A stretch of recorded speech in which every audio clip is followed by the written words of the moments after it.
তুমি বায়না করেছিলে ভালোবাসতেই হবে। আমি ভালোবাসলাম।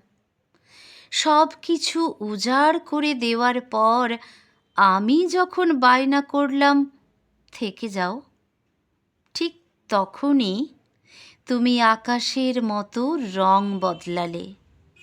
থেকে যেতে আর পারলে না। কোনো কিছু না ভেবেই অমনি তুমি চলে গেলে চোখের সীমানা ছাড়িয়ে। একবার পিছু ফিরেও দেখলে না।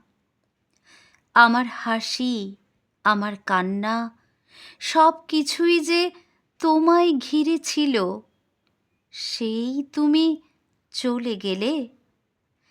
আমি কেমন করে থাকবো? একবারও সে কথা ভাবলে না? যে তুমি বলেছিলে জীবনে কখনো যদি ঝড় আসে আমাকে কখনো একা ফেলে যেও না। সেই তুমি কেমন করে পারলে গো আজ আমায় ছেড়ে যেতে? একটুও কি মন কাঁদেনি তোমার?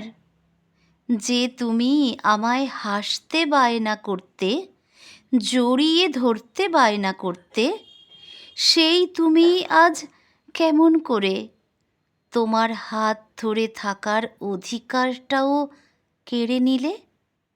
আমার চোখের জলও আজ তোমার চোখে পড়ল না? তাহলে কি সম্পর্ক পুরনো হলে সহস্র আবেগ অনুভূতিতে মিশে থাকা ভালোবাসা এভাবেই দীর্ঘশ্বাস হয়ে যায়? নাকি তোমার মতো মুখোশধারী ভালোবাসার মানুষ বায়না করে ভালোবাসা পাবার পর আয়না হয়ে যায়?